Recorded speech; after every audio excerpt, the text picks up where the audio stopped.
Welcome to August, everybody, and we are getting ready, actually pretty soon, for the college rugby season. And I think it's time to just sort of revisit what that means. First off, National Collegiate Rugby, which is an organization running the vast majority of teams in both men's and women's college rugby.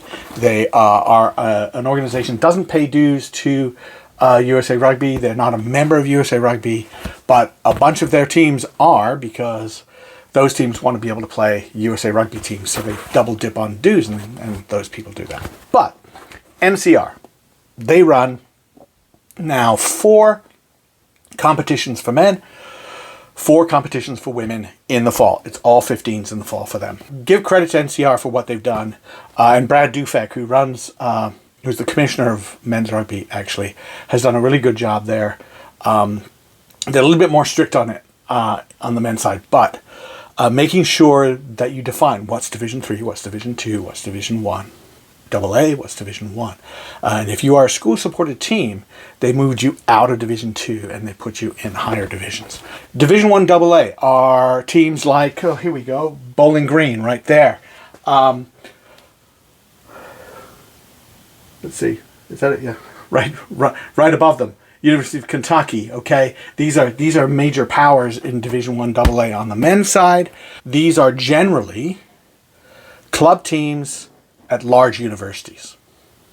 So you'll see Kentucky is in a conference with Tennessee, South Carolina, Alabama, LSU, Clemson. These are teams that usually have like really great football teams, right?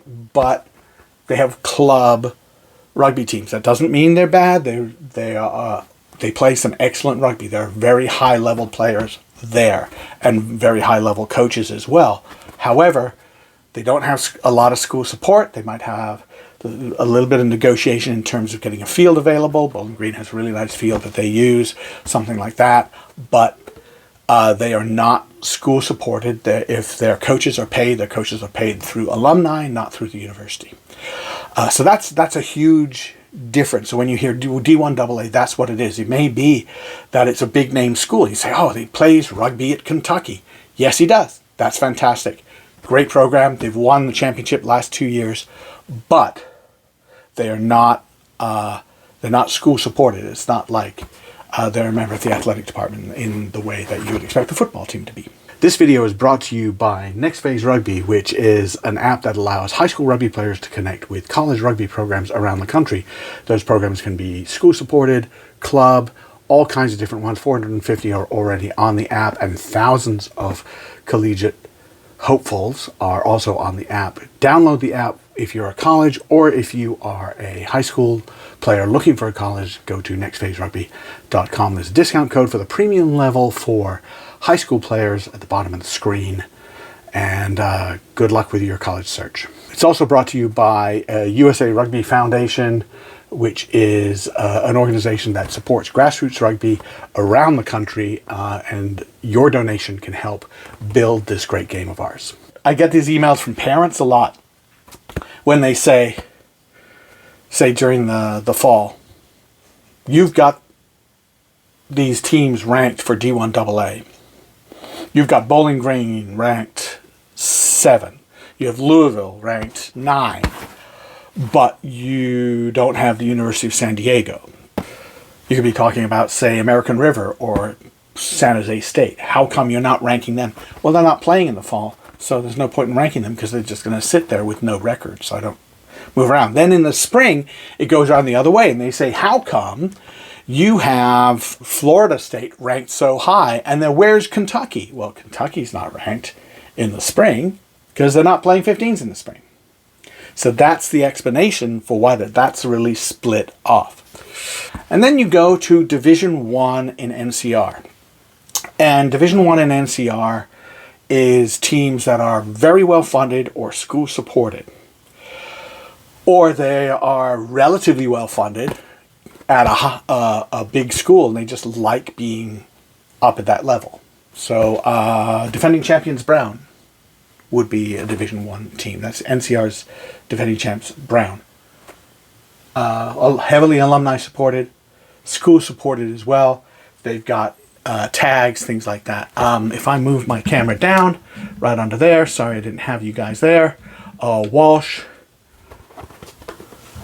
and I move a little further down, Marion. Fun one here, Babson. Babson is just moved up to D1 AA from Division 3. So they've jumped a couple of levels. That's pretty good. They were doing very well, and a little bit of support from the school, so all those things. So you see these organizations, right? Marion, Walsh, school supported. Brown, school supported. Thomas More, school supported. They're all at NCR's D1. Also brought to you by Irish Rugby Tours. Touring is a great way to expose your players to the global nature of rugby. Go to Irish Rugby Tours. They don't just do Ireland. They do all kinds of different countries. Spain, Portugal, New Zealand, South Africa, the UK. That's just a smattering of what they can do for you. Go to irishrugbytours.com. And this video is also brought to you by Panther Rugby Academy, providing elite playing and training opportunities for players throughout the South and a more extended version of the South. Panther Rugby Academy, check them out. One of the things, if you hear NCR talk about somebody as a national champion, well, that's what they mean. They won their playoff, right? That's the championship that they won.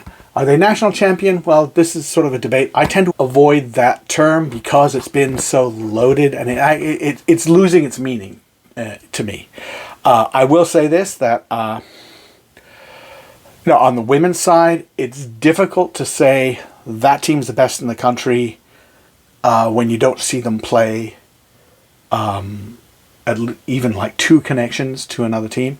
I'm pretty confident that Lindenwood was the strongest team in the country last year. However, could have been Harvard, the NIRA champion. Easily could have been Harvard. So I can't really assign that. On the men's side, still fairly confident. What we've got is the other group. CRAA runs D1A. D1A plays some conference play in the fall and some in the spring. We're going to follow that all the way through. Their championships are in the spring. The best team in D1A, until something changes, is the best team in the country. Cal won D1A. They beat Life fairly handily, ultimately by about 17 points in the final. Yes, Life did lose to an NCR team during the season in the fall, but overall they were the best team in their conference. That was a mixed conference that we don't have anymore. It's good. It sort of helps in a way, hinders in a way. I don't know. But at the moment, we're going to say D1A is the highest level. That doesn't mean that every team in D1A is better than every team in NCR D1. It's absolutely not true that that's the case. Okay, so we're going to have a lot of stuff to talk about in terms of these teams are ranked in this group. We're going to rank D1As. We're going to rank fall D1 AAs. We're going to rank NCR's D1 and CRAA's D1A are going to be split when I rank them because they don't cross over that much in terms of their conferences. Especially now that Rugby East split off and there's an ACR for NCR's D1, and then the Rugby East is saved now is fully just D1A. So what that is supposed to tell you is this. There's so many different divisions, and in fact so many different champions crowned, that, and so many rankings because of that you'd be looking for a team that you think, well, where's my team? I was told that my kid's team was one of the best in the country. Because what division? D1 or D1 AA or D1A. Okay, so those are different. And then find out what that is. So hopefully the best thing you can do if you are following someone who's playing collegiate rugby or you're new to collegiate rugby and you don't know what's going on is keep reading Golf Rugby Report, because I'll tell you every week all that stuff and you'll just have to sort of pay attention to that. Hopefully this video helps you. I'm going to leave a list, you'll see on the screen, a list of conferences and what those conferences are part of. And hopefully that's complete because it changes so often. And we'll see you around.